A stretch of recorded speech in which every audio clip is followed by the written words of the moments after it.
নমস্কাৰ পিভি আসাম 24 লৈ স্বাগতম জনাইছো মই বিচিত্ৰ কুমাৰ লৈ আহিছো দিনটোৰ কেইবাটাও গুৰুত্বপূৰ্ণ খবৰ। প্ৰথমটো খবৰ দুৰ্ঘটনাৰ নিখা নন্দিনীক আটক কৰা হলে জামিন দিব লগা হল হেতেন এইদৰে মন্তব্য মুখ্যমন্ত্ৰী ডক্টৰ হিমন্ত বিশ্ব শৰ্মা। নন্দিনী কাশ্যপ সন্দৰ্ভত মুখ্যমন্ত্ৰী ডক্টৰ হিমন্ত বিশ্ব শৰ্মাৰ ডাঙৰ মন্তব্য। দুৰ্ঘটনাৰ নিখা নন্দিনীক আটক কৰা হলে জামিন দিব লগা হল হেতেন বুলি মন্তব্য মুখ্যমন্ত্ৰী গৰাকীৰ। সকলোৱে জানিছিলো যুৱকজনৰ অৱস্থা সংকটজনক আছিল। কেতিয়াবা আৰক্ষীৰ কথাবোৰো বেয়া লাগে বুলি মন্তব্য মুখ্যমন্ত্ৰী গৰাকীৰ। আইন অনুসৰিয়ে সকলো কৰি আছে আৰক্ষীয়ে এইদৰে মন্তব্য কৰিলে মুখ্যমন্ত্ৰী ডক্টৰ হিমন্ত বিশ্ব শৰ্মাই। আৰু এই বিষয়ত ৰুজু কৰা হৈছিল গোচৰ। পৰৱৰ্তী খবৰ এইবাৰ নন্দিনী বিতৰ্কত ইউএছ টিমৰ স্বত্বাধিকাৰী মহবুবুল হক।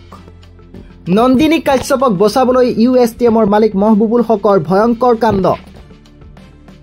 আমিউলৰ পৰিয়ালক গোচৰ উঠাই ল'বলৈ দিছিল 5 লাখ টকাৰ অফাৰ। মহবুবুল হকৰ PA সামিউলৰ মোমায়েকক লৈ গৈছিল মেঘালয়লৈ আৰু নন্দিনীৰ হৈ হাস্পতাললৈ যোৱাৰো আশ্বাস দিছিল মহবুবুল হকে।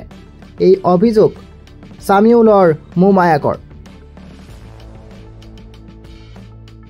আনফালে নন্দিনী কাশ্যপৰ দুৰ্ঘটনাৰ গোচৰত দালালি কৰা খামিদক আটক কৰা হৈছে। মৃত সামিউল হকৰ পৰিয়ালৰ সৈতে গোচৰ উঠাই লোৱাৰ বাবে কথা পাতিছিল খামিদে আৰু অডিঅ' কল ভাইৰেল হোৱাৰ পাছতে আৰক্ষীয়ে আটক কৰে খামিদক।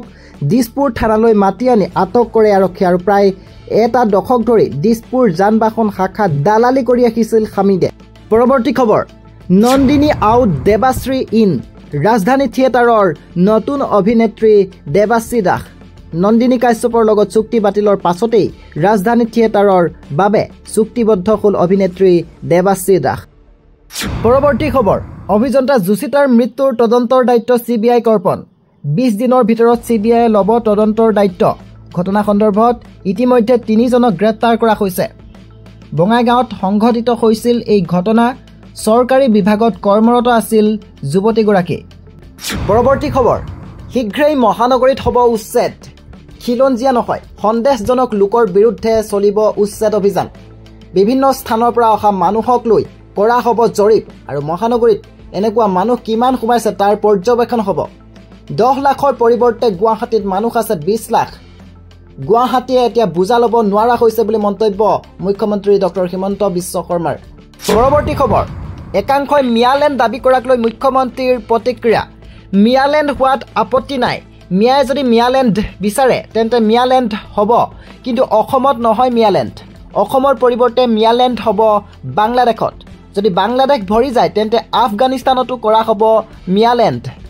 শেহতীয়াকৈ একাংশই ৰাজ্যত উত্থাপন কৰিছিল মিয়ালেণ্ডৰ দাবী আৰু মিয়ালেণ্ডক লৈ কেবিনেট বৈঠকৰ অন্তত মুখ্যমন্ত্ৰীয়ে এইদৰে প্ৰতিক্ৰিয়া ব্যক্ত কৰে। পৰৱৰ্তী খবৰ ভাৰতৰ বিৰুদ্ধে এটাৰ পাছত আনটো স্থিতি গ্ৰহণ আমেৰিকাৰ।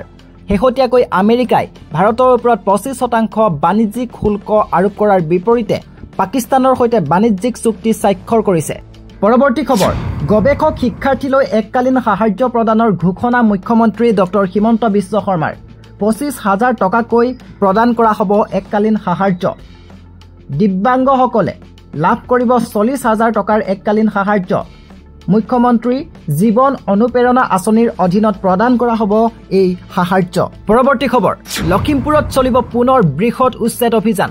7 দিনৰ ভিতৰত ঘৰ খালী কৰিবলৈ নিৰ্দেশ প্ৰশাসনৰ।